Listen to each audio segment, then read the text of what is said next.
mentioned, my name's Laura. I'm going to be facilitating this conversation with Valerie and Kevin. Today's session, this is the first of 3, so if you enjoy this, please come along to the ones that we have tomorrow and Thursday as well. But today's discussion is all about humour. Do you mind me laughing? And we're going to get into a discussion with Valerie and Kevin about what this looks like from both a professional and a personal point of view. And then we're going to open it up to you for a Q&A. That's your chance to come off and have a chat with us. So I also want to mention that we have a special guest joining us today, Jamie Macedo, who's a specialist cancer navigator at Rare Cancers Australia. Rare Cancers Australia is a purpose-driven charity in Australia that aims to improve the lives and health outcomes of Australians living with rare and less common cancers. So we just want to say thank you to RCA and thank you to Jamie for joining us today. I'm going to introduce to you the incredible Valerie Judge. Valerie has a background in psychology and social work. She loves to understand the science behind emotions and well-being, and her preventative approach to well-being and mental health is science-based to help carers understand stress and the impacts that caring has on them and their relationships. When Valerie was 17, she was a young carer for her father who was diagnosed with cancer. At the time, she did not recognise that she was a carer. She simply helped out with domestic duties before and after school, a story I'm sure resonates with many of you about your caring role. Today with Valerie, we're going to go behind the scenes and talk about humour when faced with stressful and challenging situations. We'll touch on the difference between good and dark humour, or light humour and dark humour. We'll also give you the opportunity for your couch confessions that we can all share a laugh in the times that we would otherwise not be laughing. So Valerie, welcome. Thank you. Thanks for joining us on the couch for this couch conversation, this virtual couch we're creating as part of Carers Week. Can you start us off with anything else that I might have missed in that intro that you want to tell us about yourself? But the question is, what is the difference between light and dark humour? Yeah, good question. Well, welcome everyone. Thanks so much for joining us and taking a little bit of a lunch break or a tea break, wherever you are. So it's fair to say that when you laugh, you feel good. That's a given. And often when you're laughing, you're with someone else, which is even better. So laughing releases a lot of tension in your body, and it generally gives you that sense of happiness. Whether it's light humour or dark humour, you'll have that same effect on your body. I just thought about laughter. When you're laughing, laughter is a hijacker of emotion. So when you laugh, you actually can't do anything else. If you haven't tried to laugh and cry at the same time, it sort of ends up being a bit of a you just can't do them simultaneously. And the other thing you can't do is you actually can't be angry and laugh. So there's some really good things and really positive things behind laughing. When you start to laugh, the other great thing is your body starts to heal and you start to improve different functions in your body. So your cardiovascular function improves, your blood pressure decreases, your heart rate can slow down, and it starts to make some really positive changes to your endocrine system. The reason this happens is you've got lots of neurotransmitters in your brain. And when you laugh, it releases what's called a dose of feel-good chemicals. So I'm going to break down what dose is. So dose is really just referring to dopamine that gets released. So D for dopamine, O for oxytocin, S for serotonin, you get lots of that when you laugh, and E for endorphins.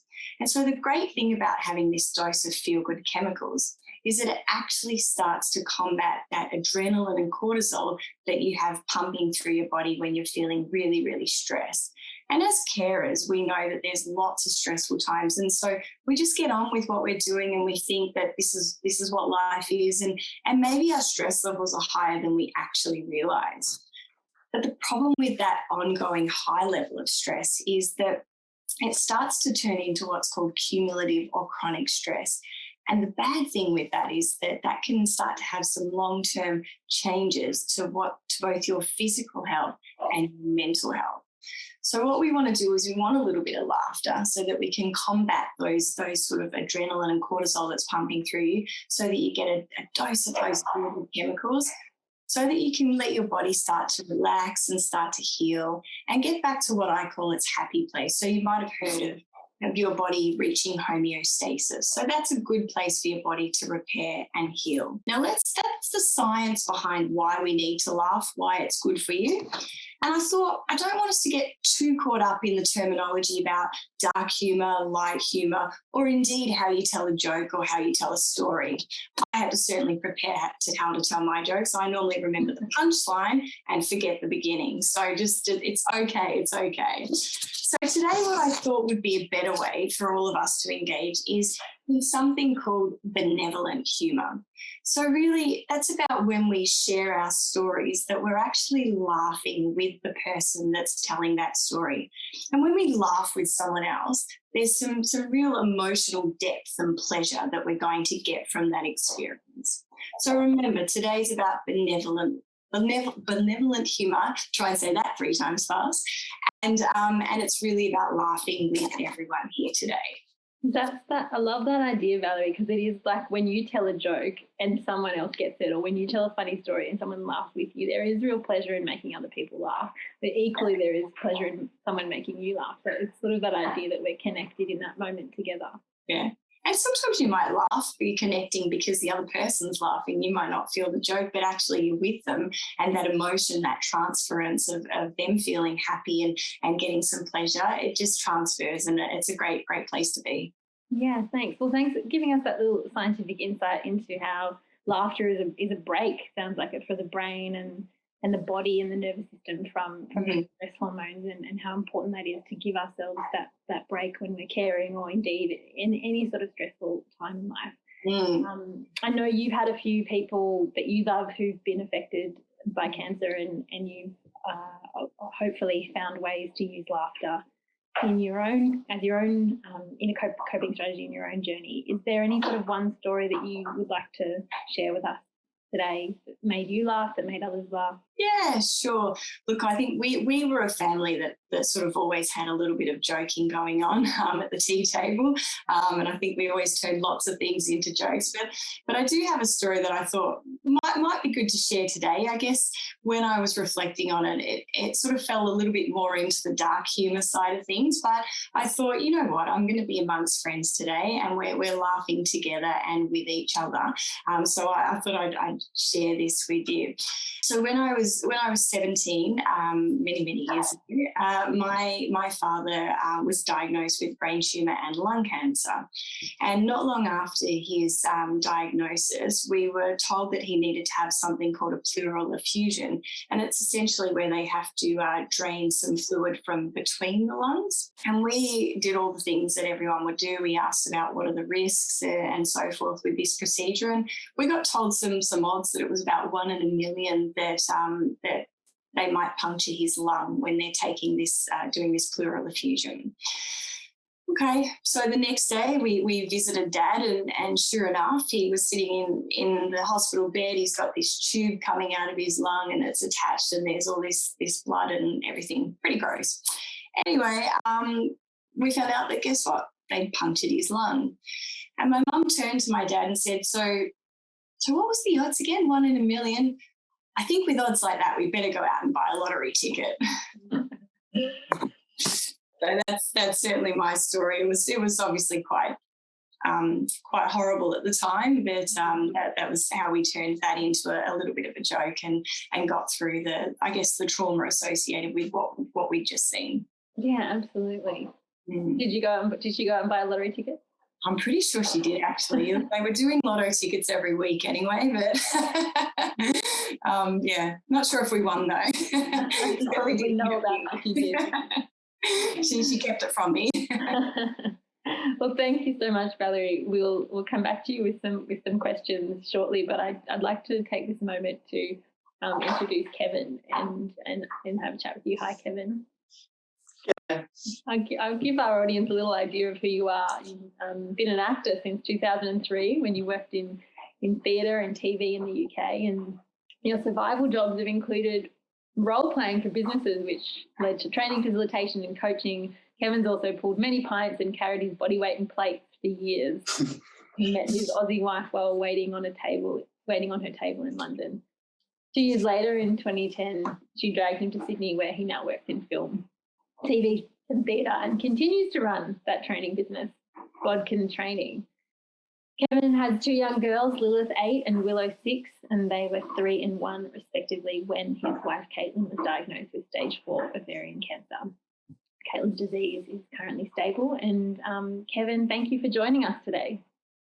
Thank you so much for having me here. And thank you, Valerie, for that. That was really lovely, really insightful. Thanks. Kevin, I want to ask you, I want to start with thinking about your profession as a comedic actor and how you see humour conceptually. I think you've said to me in the past that horror and humour are siblings, and I'd love for you to talk a little bit to our audience today about what that means and how horror and humour are connected. Sure. So that's how I view them. I think they're siblings. They're of the same womb. Horror or trauma and laughter. I think it's exactly the same sort of setup. So I think physiologically they both involve a build-up of tension and then ultimately a release. So even with a joke setup, a classic joke setup, it's about taking you on a journey, setting you up for something in this direction, which is kind of scary or maybe taboo or maybe a little un-PC. And then you get the relief of a big resolution when it goes a different direction, and you get to breathe out again because you're not being morally corrupt, having come on this journey with a comedian. So I think it's the same process. There's a build-up of tension and then there's a release. And we know that's evident because we laugh at the wrong times when there's something traumatic happening.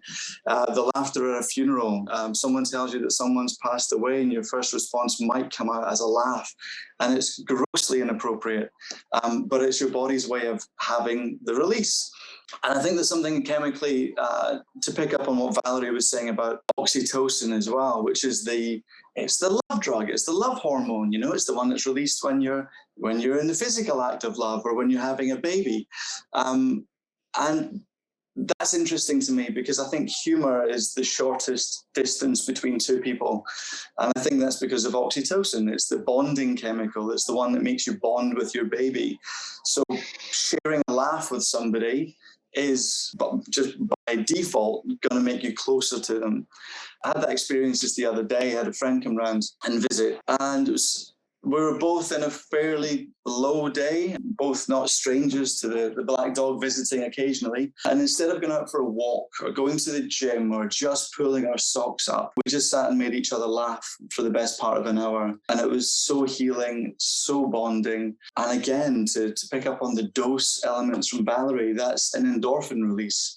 So rather than go to the gym or whatever those physical things are, which you don't have energy for if you're feeling a bit low, you can't get out of the house, or you have to drag your legs just to move. We got the endorphin release just from an hour's worth of laughter.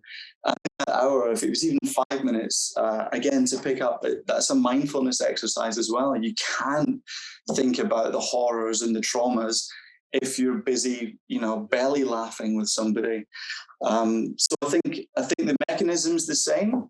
I want to just also make the point that our lives are incredibly dark at the moment. We live trauma every day. We talk about trauma and cancer every day. It engulfs pretty much everything we do. So if I say anything that seems sort of frivolous or throwaway, it's because that's an active choice, that the horror's already there, and it's really about what you do with that. Are you going to sit in that and flagellate and be miserable all day, or do you make the choice to find the levity? So I just want to qualify, my position by saying my wife's now 4 years since receiving a diagnosis. Her particular cancer, the survivorship is 40% at 5 years. So she's fast approaching that and doing really well. But the horror is an ever-present. So we look for releases in any way we can. We try and find the humour at every opportunity. And if it's just 2 or 3 minutes at a time, there's 2 or 3 minutes in the day we're not thinking about cancer. Yeah. Thanks for sharing that, Kevin. It makes me think of a question around, you say you want to qualify your position, and it brings up that one of the challenges people encounter with humour is how and when and with whom it's appropriate. And I wonder if you have any thoughts on how you approach that so that you don't just drop a lead balloon. Clanger. Yeah. Yeah, Well, look, I mean, I'm qualified to make my wife laugh because she met me as an idiot, and I've remained the same ever since. You know, I'm a natural clown, but I think that's an important element. It's about permission. Do you have permission from the person at the centre of it, the person who's suffering the trauma, to laugh at it?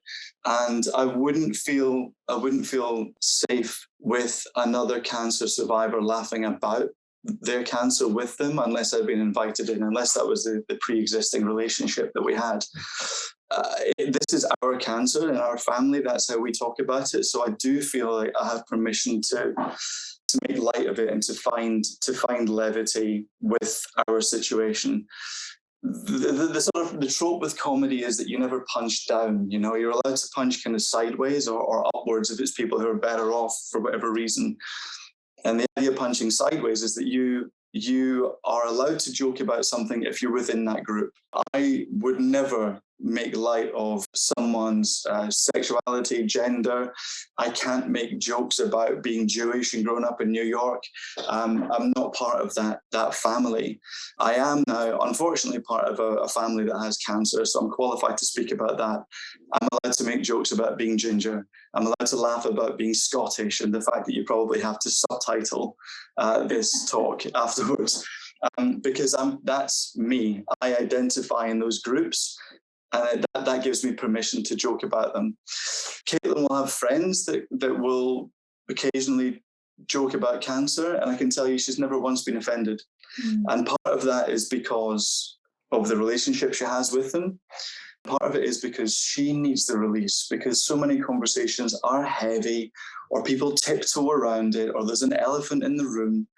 And I can tell you that it's always going to be the right time if your intention is good. And I think intent is a really big part of it with humour. I don't intend to bruise Caitlin ever emotionally if I'm poking fun at her and she does the same back. It's always to elevate or to distract or deflect or to get perspective, just take perspective on where we're at. So I think intent's important, and our friends understand that. In terms of when to do it, I can tell you the most inappropriate time, because that's when I look for humour. Every birthday and Christmas is a fairly big event for us, as it should be for everybody, because you don't know how many of them you've got left. And maybe 2 years into Caitlin's diagnosis, we had a big family birthday in the old days when you could go out for lunch. And everyone was kind of walking on eggshells about just the event, because it felt morose, it felt heavy, and there was clearly an elephant in the room, because we don't know if we're looking at this being a last birthday or last Christmas. So I opened my thank you speech for everyone being there with here we are again, we just can't kill her. She's like a cockroach, she refuses to die. And, that opening gave everyone permission to breathe out. It gave everyone permission to laugh about it, because it was already in the room, and you might as well name it. For me, there's never anything that's terribly inappropriate if the intent's right. If you've got the relationship there to support exploring humour, yeah, I think that's what I've got to say about that. Thanks. That was I found it funny, and also thank you for putting that context and that real life example into your answer. Sure. It really brought it to life. I wanted to take this moment to thank you for telling us a bit about your world and open it up to the floor and see if there's anyone who's inspired to share something from their lives, from their experience of caring, of using humour. I mean, I've got a million different scenarios of things that we play with and find funny. Caitlin's actually in treatment right now as we speak, so she's on her own receiving treatment. And on treatment days, it's heavy. She's had a few, she'll have different appointments and maybe get different scan results. And nighttime, as I'm sure people will know, nighttime's when the horrors come. The vampires and all the bad things live in the dark. So we want to bring them to light in the daytime. So that's when we have sometimes really heavy chats. And Caitlin will often ask me for a kind of just a chuckle before bed, a palate cleanser just to rid ourselves of the day. So that's when we introduce Would You Rather, and the ridiculous sort of games like that at bedtime. And they're always awful, and I'm sure they're morally corrupt. I won't give you any examples of it because I don't need that judgment. But that's the sort of thing, at bedtime, if you can have a laugh. And often she's having CBD oil legally to treat various symptoms and pain and nausea. So she's more predisposed to laughing anyway. So sometimes it's just a face or some idiocy from me. But that helps as well. If you can have a laugh at the beginning and at the end of the day, bookend your day with a chuckle, it helps. Right. We had a question in the chat, but I just want to share. Moara has said that she thinks humour is so important, and she wants to thank you both for sharing.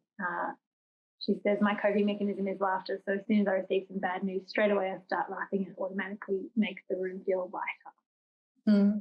So Valerie, there you go. You got some input from the floor. Thank you for sharing that. Can I say about that, Laura, as well? It's an element of choice. It will seem counterintuitive to some people who are maybe not chucklers by nature, or not the clown that I am, always looking for a laugh, always looking for a pun or a dad joke. It can feel like you're trivializing the situation. I just want to say it's horses for courses. Not everyone's going to go to laughter as their coping mechanism, but I just want to flag it as a choice that's always there. It's a man's search for meaning kind of thing. If people can make jokes in the worst of circumstances, then you've got some power back in a situation where otherwise you're completely powerless. I watched my wife go through this. You have to give up so much power and authority to other people. And the one thing you control is how you deal with it, how you interpret it. And if you can find the humour, that's a little bit of resting back control when you otherwise don't have any. Can I jump in? Or yeah, please. I just wanted to touch on or ask the question, Kevin, about the kids, in terms of how do you manage that part, and how do you, or when do you introduce humour with the situation into their lives, and how is it received, and more the challenges around that, and how do you keep it light for them, or also how do you manage the seriousness, because it's also part of it, right? You don't want to just have humour introduced all the time, because it's quite a reality. Thanks for asking, Martina. So we make a choice to be very open with the girls, who are now fast approaching 9 and 7. The short answer is they bring it themselves. They bring humour and play to everything themselves, and that's actually the times when it can hurt the most. Caitlin came home from her epic surgery, a 7-hour surgery, and she came back into the bedroom, bald at the time from the neoadjuvant, the pre-surgery chemo, and had been sort of intubated, and she looked like Mr. Potato Head, and it was difficult for the girls to recognise her. Their response to it was to put on a stethoscope, a little nurse and doctor outfit, bring in their kit bag, and start tending to mum and listening to heartbeats, on her feet and, all around her body, trying to chase little heartbeats around. And I can hear your heart as they're listening to her thighs. They find ways to bring it anyway. They don't really do the heavy and the serious. So sometimes when we're in a pit of despair, or we're kind of, heavy, they lift us up. And I feel bad about that sometimes, because it's not their responsibility, but it's just their default.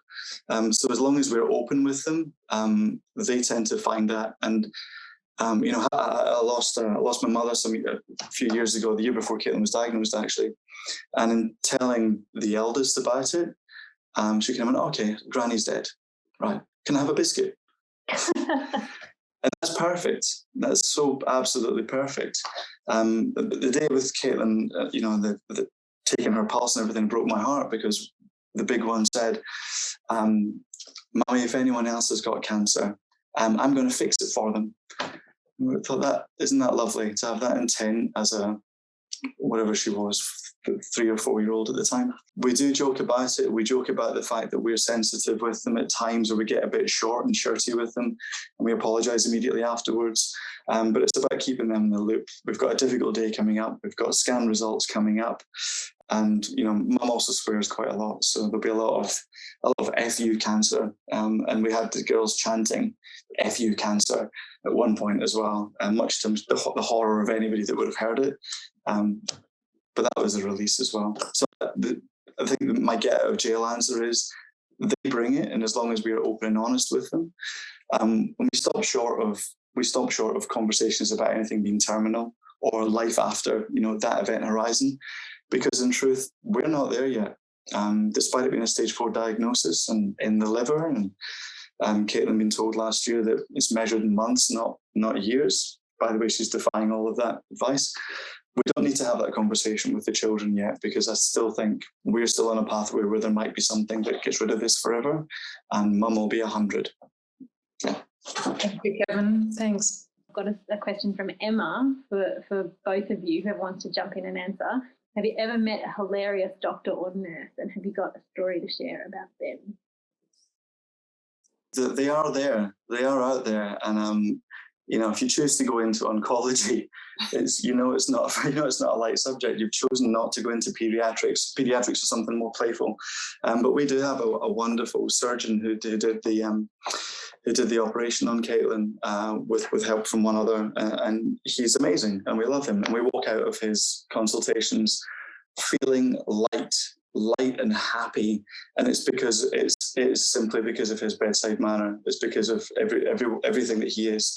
He talks a lot about mindfulness, and he gives me attention as well, which I think it's so often overlooked. There's someone else sitting in the room, a carer that's sitting going through that journey as well, and he gives me a good 5 minutes of ribbing about whatever crap commercial he's seen me on TV in recently, or even worse if he's not seen me on TV recently, and he'll ask me, why you're not working, where's he's not doing any beer ads at the moment, how's the mortgage getting paid.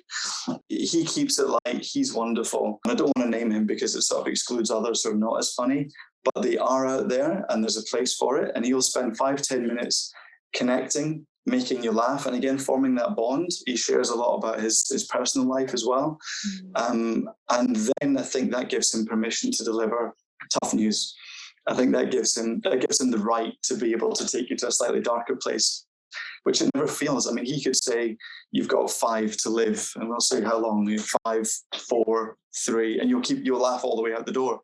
And he can give us really bad news, and we leave thinking, it's fine, she's going to live forever. And that's simply because of his approach, keeping it light, not trivial, but light, and hopeful, full of hope as well. So yeah, we certainly do get those doctors. It's a fine line, isn't it, between finding the lightness and not trivializing the gravity of it. I think it's about perspective. We know what the potential outcomes could be in the room. We know that. So why would you sit in a place of torture when you can focus on hope instead and give people a pathway out? And I can tell you the worst consultations, from my perspective anyway, but the absolute worst are where an oncologist or whoever you're with makes it heavy. Oh dear, we've got this, God, that's tough. And you might as well have somebody write you off in those situations, because if they're feeling it heavy and difficult to say, you've got mirror neurons that Valerie will tell you about that copy what's in front of you, Whereas if somebody's saying, look, we've got some pretty rough stuff to get through today. There is a way out of it. We've got some options. Let's go through the findings. Then you come out of it on that level. You come out of it with hope. I was just going to say, it's so true. I think it's really important how those conversations can occur. And yeah, you are right, Kevin, that mirroring that happens, that is a place of where there is lots of bad news, but the way that can be delivered is a way that can then give people that energy walking out of there. You think about from a chemical composition, you want people to start to have that hope so that their body can start to be healing in ways that it can, and to keep things on the positive in a situation which potentially isn't. That's right. And to speak of cortisol, I mean, it's good for your immune system to have a laugh. There's enough body of evidence now to show that it does have a positive impact. And when I'm saying that, I'm not saying that you must stay positive, because that's another awful trap that we fall into in the cancer space. You know, if you just stay positive, and I'm telling you now, there are a lot of positive people underground. A lot of positive people didn't make it, and there are a lot of miserable buggers that are still here. So that's not what I'm saying. But if you are able to find perspective, at least, and that plays into mindfulness and gratitude and all these other kind of hot topics at the moment. But gratitude and perspective does help relieve some of that cortisol buildup. And when I talk about tension and release, there's nothing better for please, Valerie, back me up on this or argue with me either way, but there's nothing better for dispelling that cortisol buildup than a big laugh that might end up in tears. But that's what our body needs. And I think it feeds back into immune system doing its best and just the endorphin release and feeling better. That's perfect. That's exactly what happens. And you can also get that hit of when I was talking about that dose of endorphins, laughter's an awesome thing. And you can also get that through doing things that you enjoy. And I call it a brain holiday. So anything that you could do that makes you feel happy, whether it's a good book, whether it's, watching baby goats on YouTube, that makes you laugh as well, but it makes you feel happy. Some of those binge watching of Netflix, I know that we've all done. When you feel good, that's also where your body is starting to get rid of that cortisol, adrenaline, and actually it starts to repair itself. So we need to be keeping that in mind as well. Yeah, it makes me think about asking what some of the other coping strategies are that you have seen people use, Valerie, or that Kevin, like you've just gone into some of these other ways you can release those important chemicals. I think the coping strategies are different for every single person, and what works for one might not work for another. I think even if we think about everyone at the moment, we're all on this same playing field, particularly for those in Victoria. We've been on lockdown for what feels like 2 years, and you have your coping strategies that maybe you didn't even realise. Like for myself, one of those was actually just having a bit of a wander around in the shops in Westfield, and then realised that when I couldn't do that, that was a coping strategy that was taken away from me. And then all the other coping strategies that I use, where I enjoy reading a book, I love a UK trashy TV show that I still watch on YouTube. They're the things that give me a real endorphin kick.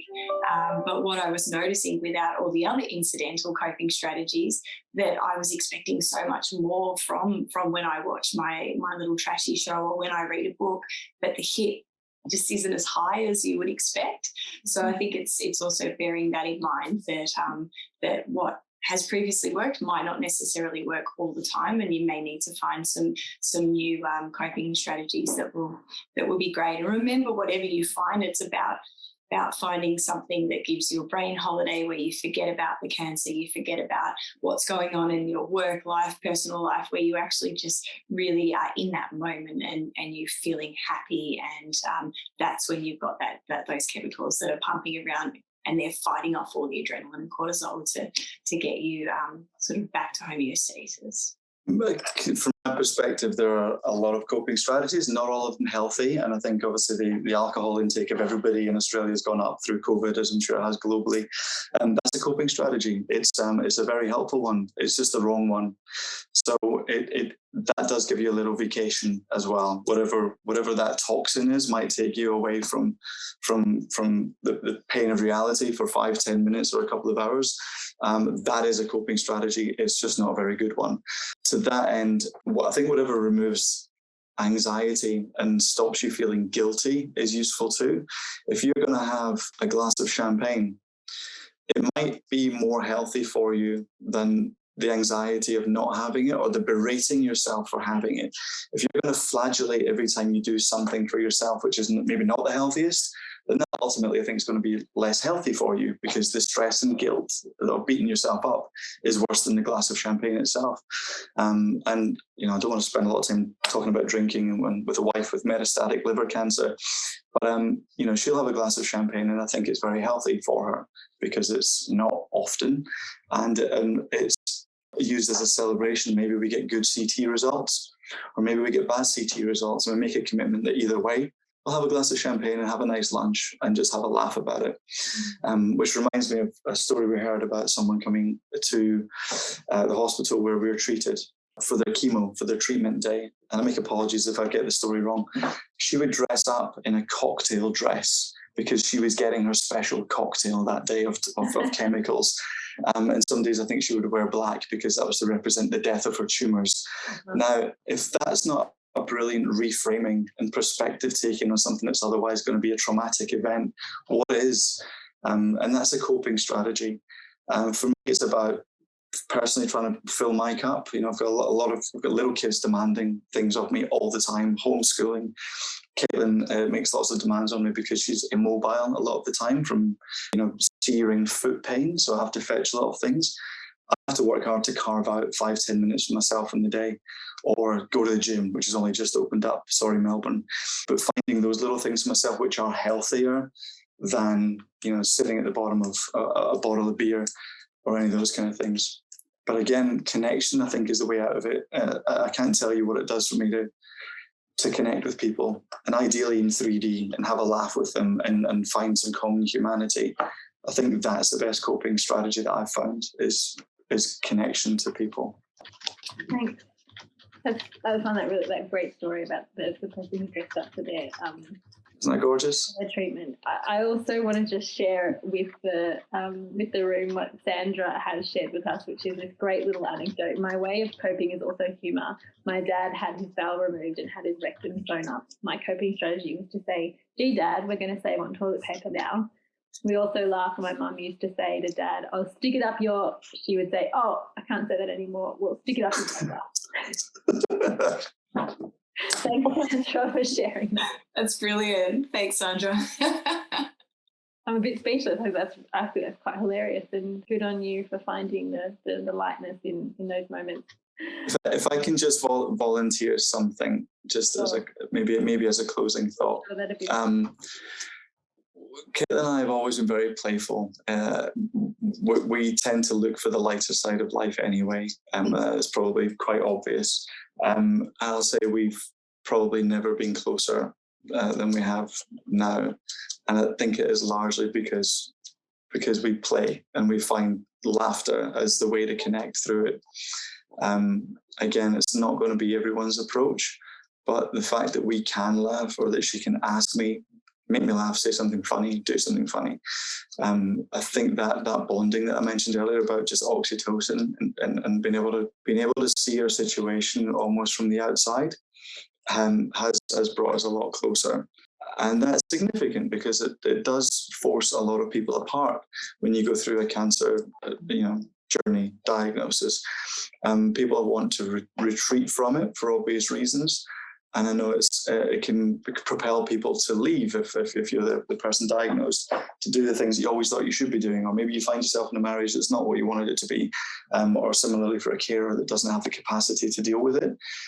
So I just want to, acknowledge that lovely aspect of our relationship that has brought us together, when it doesn't do for so many other people.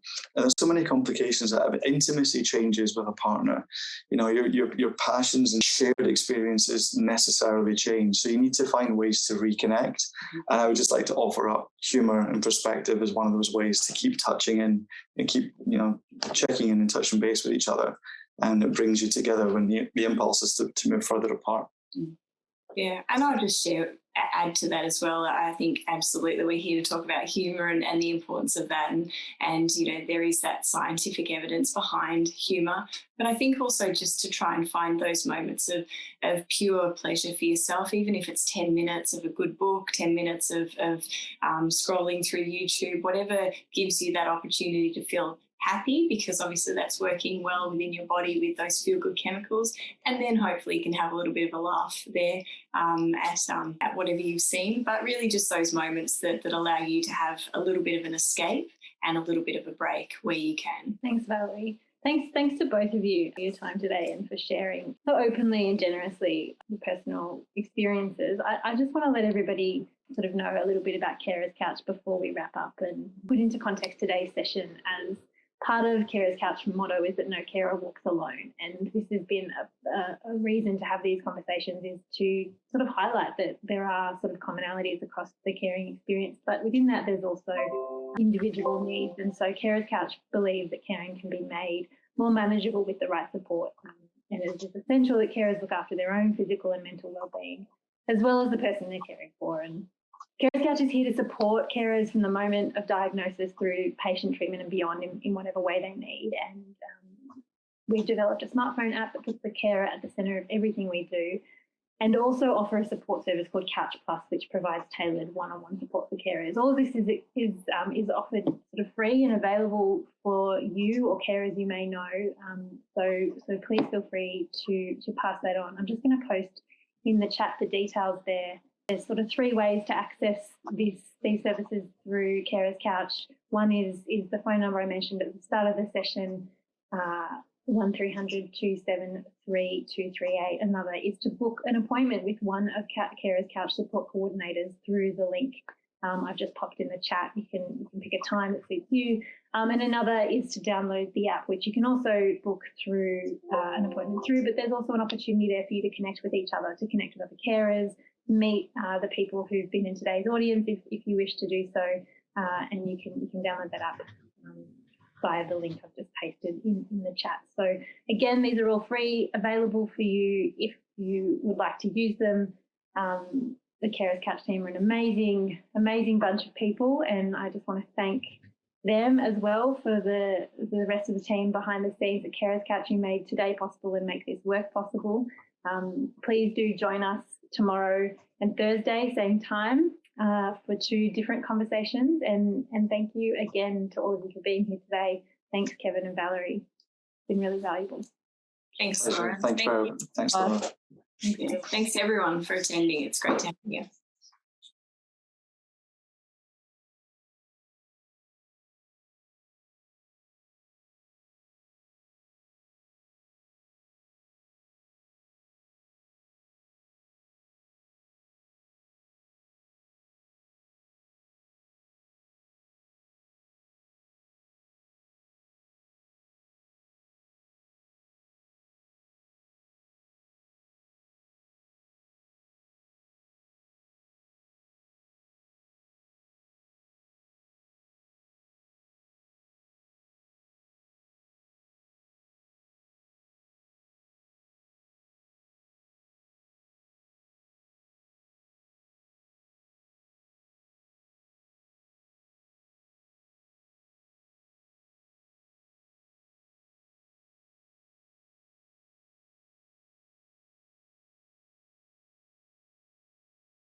womb, horror or trauma and laughter. I think it's exactly the same sort of setup. So I think physiologically they both involve a build-up of tension and then ultimately a release. So even with a joke setup, a classic joke setup, it's about taking you on a journey, setting you up for something in this direction, which is kind of scary or maybe taboo or maybe a little un-PC.